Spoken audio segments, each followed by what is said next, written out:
How's it going? It's another new day. It's raining outside and on my way to work and my main job, and uh, left my lunch at the house, so I had to turn around to go get that, and I'm running late. It's just one of those days. And yesterday I took the day off too because I wasn't feeling well, and I really needed that day off because working three jobs, it's tough. I don't, feel envy for anybody else who has to work that either. So, anyway, today I wanted to discuss a couple of things. So, first up, I wanted to discuss a few travel tips for Greece. Just very simple little ones. I'm not going to make like an elaborate video or anything, but so in Greece, the food is the best thing in my opinion. Then comes the people, then comes the scenery. So the food, I taste it everywhere I go, and try to love cuisine and all that. And I would say my favorite Greek dish, that's probably toropita, which is a feta cheese pastry. It's basically feta cheese stuffed with phyllo dough. It cooks like really well. Spanakopita comes close second, but of course that's also, it's basically toropita, but instead of just feta, it has spinach in it as well.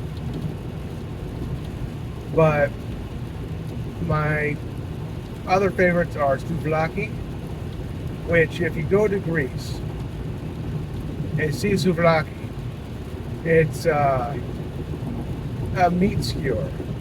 But the one thing you never call it is a shish kebab, because it actually offends people. So don't do that. But very good food. Gyro is my other favorite one, and they have those at every street corner. I know it's pronounced gyro in America, but it's gyro in Greece, where it came from. And if you don't know what that is, it's basically just a pita pocket filled with gyro meats. Usually it has lettuce, tomatoes, onions, and tzatziki sauce, which is a white sauce.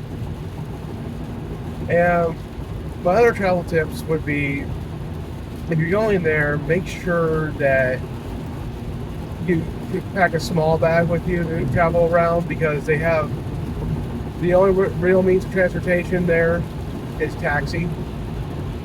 There's a train that goes to certain areas, but taxi is going to be your main way.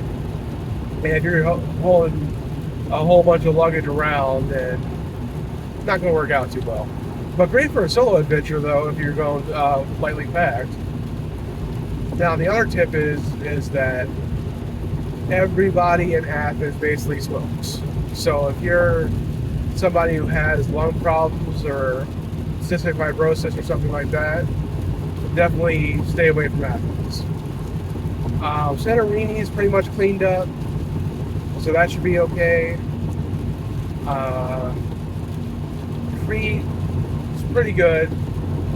Basically stick to the islands if you can, because the mainland, that's where all the cities are and all, like the big cities.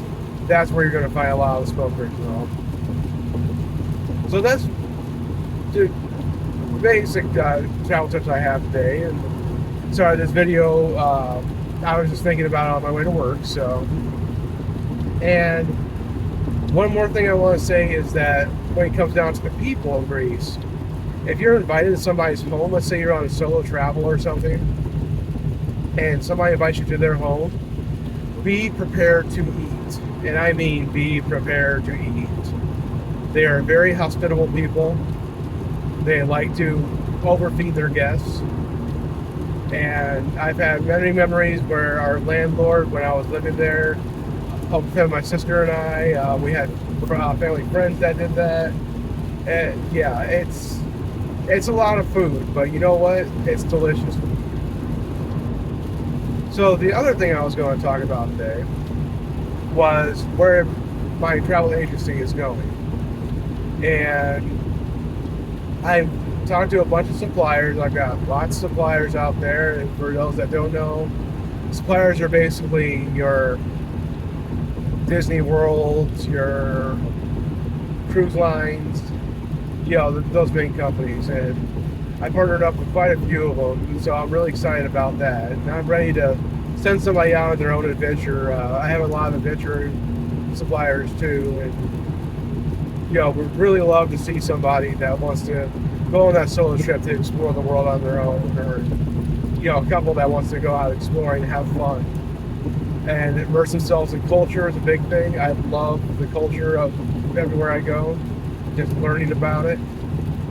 So that's basically all I had to say. Is I want the travel agency to be solely focused on those types of adventures, just because I'm passionate about that myself. Like I said in a previous video, I actually once flew to Bulgaria for love. I was actually talking to a girl online, wanting to meet her, and regardless of what my mom and everybody else said, I said, you know what, I'm going to do this. And I flew myself to Bulgaria to a place called Stara Zagora, and that place is dangerous for Americans, and I was up for the challenge. It was actually a really informative trip, like a really life-changing experience. So I highly suggest traveling like that if you're definitely a solo adventurer too, just to be mindful of the cultures and what's around and keep yourself safe, but at the same time it's so interesting to see how different parts of the world work. So I'll go over the Bulgaria travel tips in another video, because there's a lot to go over with that one. But I just wanted to, make this video on my way to work, and soon I'm going to be getting a video editor too to kind of help out with, not add too much flash, but like tile screens and stuff like that, and like ending screens and all. But for right now, I want to keep myself legit. I don't want to make goofy videos just for the sake of making goofy videos. I actually want to have genuine videos. So anyway, if you are looking for a travel agent and you need somebody's help and all that, and you actually came across this video, definitely hit me up. I do also more than just the adventure travel and all. I mean, if you need anything specific, I could always look it up and see if it's something that's a fit for me and a fit for you. But anyway, guys, in the meantime, I hope you all have a great day, and especially on this rainy day in Nebraska. Hopefully it's better weather at other places, but of course, like I said, I love the rain, but it just seems like one of those gloomy days. So, but it'll get better. You always have to keep a positive attitude. So you guys have a great day.